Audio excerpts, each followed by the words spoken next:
한때는 이런 분들이 많이 계셨습니다. 실비보험이 있는데 굳이 왜 다른 보험들을 더 가입하느냐. 실비만 있어도 크게 병원비 걱정 없이 치료를 받을 수 있더라. 그리고 큰 질환에 걸리면 국민건강보험 산정특례도 있고 본인 부담 상한 제도가 있어서 크게 걱정 없을 것 같다.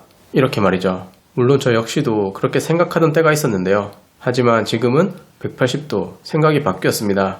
오늘 영상에서 그 이유를 자세히 알려드릴 겁니다. 끝까지 보시면 왜 제가 실비의 힘에 더 이상 의지를 하지 않는 건지, 그리고 앞으로는 어떤 방식으로 실손의 취약점들을 보완해야 하는지 자세히 알 수 있습니다. 시작해 보겠습니다. 먼저 제가 가입해놓고 유지 중인 보험 내역을 한번 공유 드릴게요.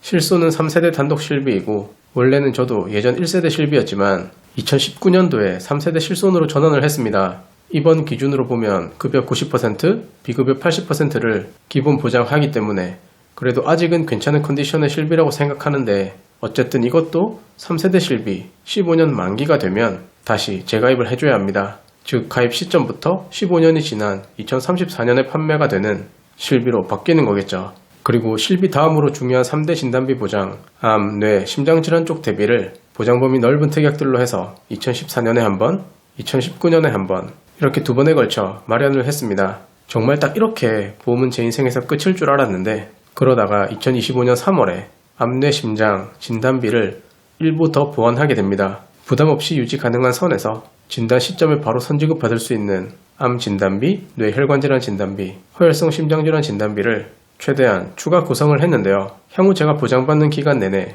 실비만으로 정말 충분하다는 확신이 있었다면 굳이 이렇게 암보험을 해놓지 않았을 겁니다. 자, 결정적인 이유는 바로 실손의료비 구조 때문이죠.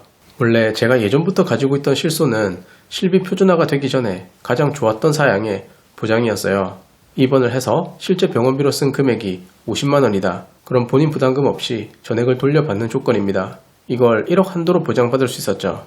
그리고 아마 실제 많은 분들께서 2013년 3월까지 가입 가능했던 고사양의 실비를 여전히 유지하고 계실 겁니다. 그 가입 구간 때는 재가입 조건도 없기 때문에 내가 마음만 먹으면 언제까지나 보장 변경 없이 이어갈 수 있는데요. 실손이라는 건 기본적으로 신규 가입자가 계속 늘어나야 기존 가입자들과 섞여서 손해율, 위험률 분담이 한쪽으로만 너무 쏠리거나 커지지 않고 균형적으로 될 수 있는 건데, 이때 당시 실손은 2013년 3월을 끝으로 더 이상 신규 가입자가 없죠. 결국 남아있는 가입자들끼리 손해율을 나누게 됩니다. 그래서 보장 조건이 좋은 만큼 실비 갱신 인상률 또한 가입자분들께서 상대적으로 더 크게 체감을 하시는 거고요. 그럼 이 구간 실손 가입자는 언제까지나 평생 예전 조건의 실비를 유지할 수 있을까요? 저는 개인적으로 매우 어려운 일이라 생각합니다.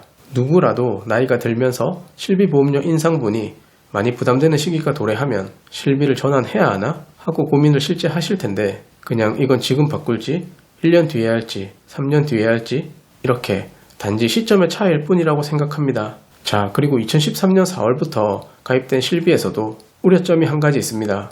바로 재가입 주기가 15년, 5년으로 설정되어 있는데요.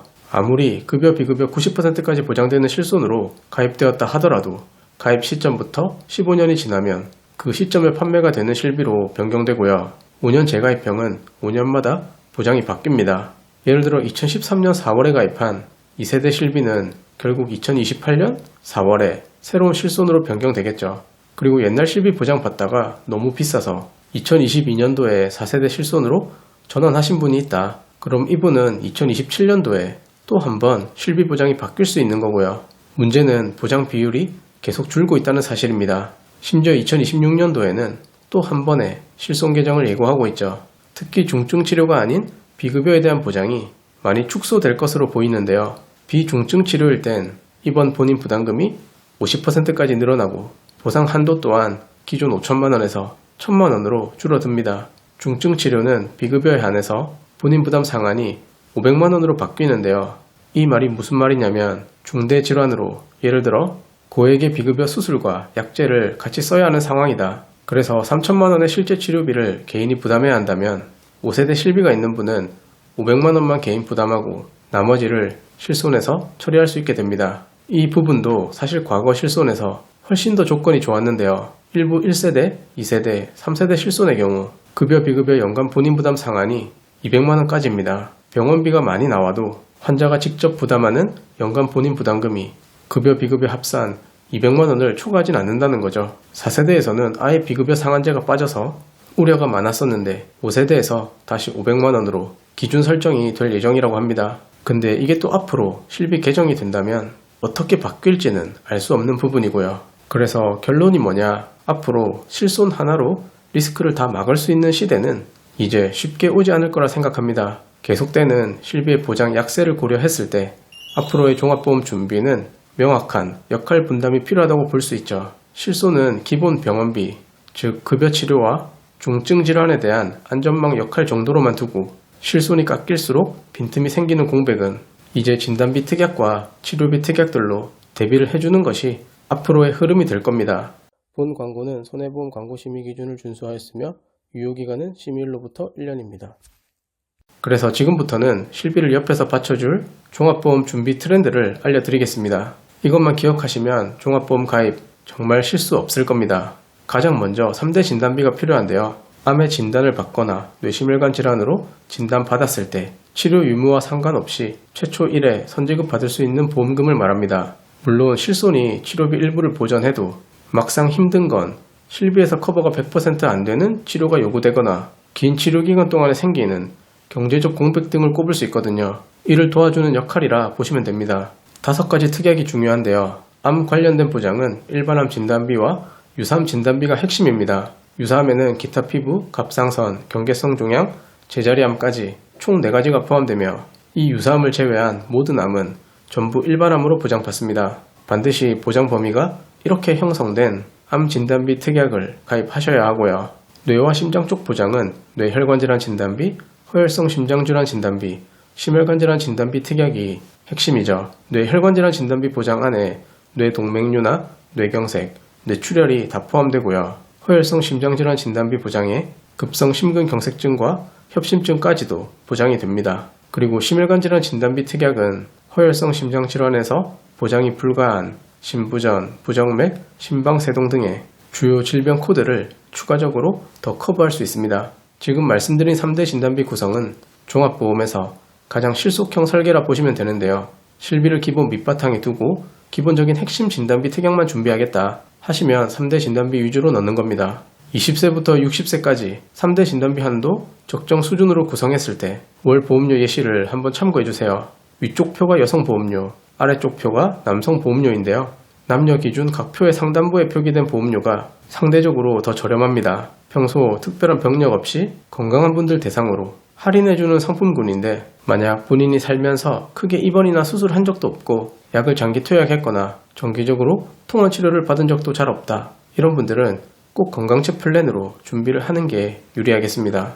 건강체로 적용이 불가하다면 각 표 아래 보험료를 참고해 주시면 되고요. 실손이 점점 줄어드는 흐름 속에 3대 진단비 다음으로 중요한 보장은 바로 치료비 특약인데요. 특히 최근에 이 특약의 중요성이 더 대두되고 있는 것 같습니다. 예를 들어 암 수술을 받는다. 그럼 전부 국민건강보험이 적용될 것 같지만 비교적 최신 치료들은 보여드린 것처럼 전액 비급여인 경우가 꽤 있습니다. 로봇으로 암 수술을 하는 경우엔 이렇게 고액의 비용이 들 수 있죠. 그리고 통계 자료를 보면 특히 암의 경우 요약 병기별로 구분했을 때 암이 발생한 장기를 벗어나지 않는 국한이 절반 정도를 차지하고요.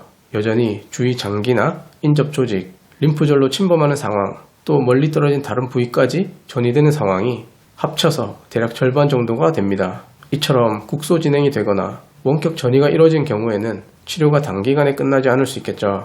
1년차에 수술하고 경과가 안 좋아서 2년차에 급여 적용이 불가한 고액 항암약물, 방사선 치료를 병행한다거나 이렇게 장기화될 수 있는 겁니다. 그래서 요즘 진단비 플러스 치료비 조합 형태로 많이 종합보험을 준비하고 계신데요. 치료비를 넣는 가장 큰 이유는 2가지입니다.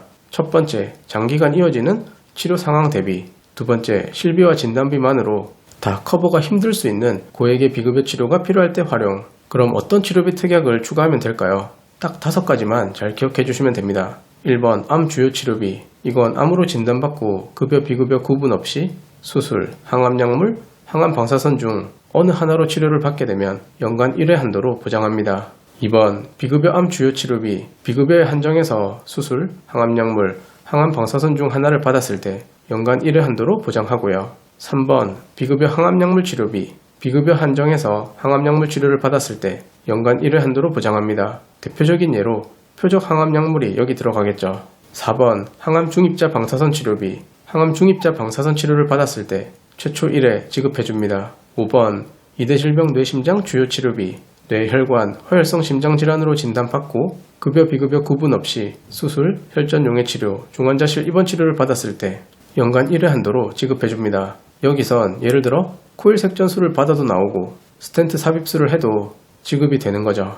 이번엔 3대 진단비와 고액치료비 특약을 적절하게 조합했을 때 연령대별 보험료 예시도 보여드리겠습니다. 똑같이 20세에서 60세까지 기준 보험료이고요. 참고로 3대 진단비 한도는 일부 조정해서 낮추고 치료비 특약들로 일정 비중을 채워놨으니 감안해서 봐주시면 되겠습니다. 지금 제가 보여드리고 있는 조건에서 보장 예시를 한번 들면 만약 유방암으로 표적 항암약물 치료를 받는다고 했을 때 1차적으로 암 진단비가 진단 시점에 지급될 겁니다. 그리고 2차적으로 치료비 특약에서 암 주요 치료비, 비급여 암 주요 치료비, 비급여 항암약물 치료비 이렇게 3개 합산한 금액을 치료 끝나고 나서 청구하실 수 있습니다.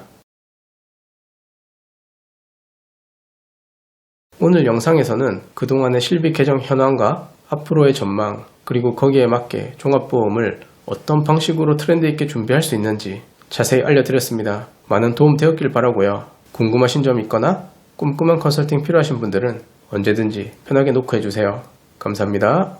본 광고는 손해보험 광고 심의 기준을 준수하였으며 유효기간은 심의일로부터 1년입니다.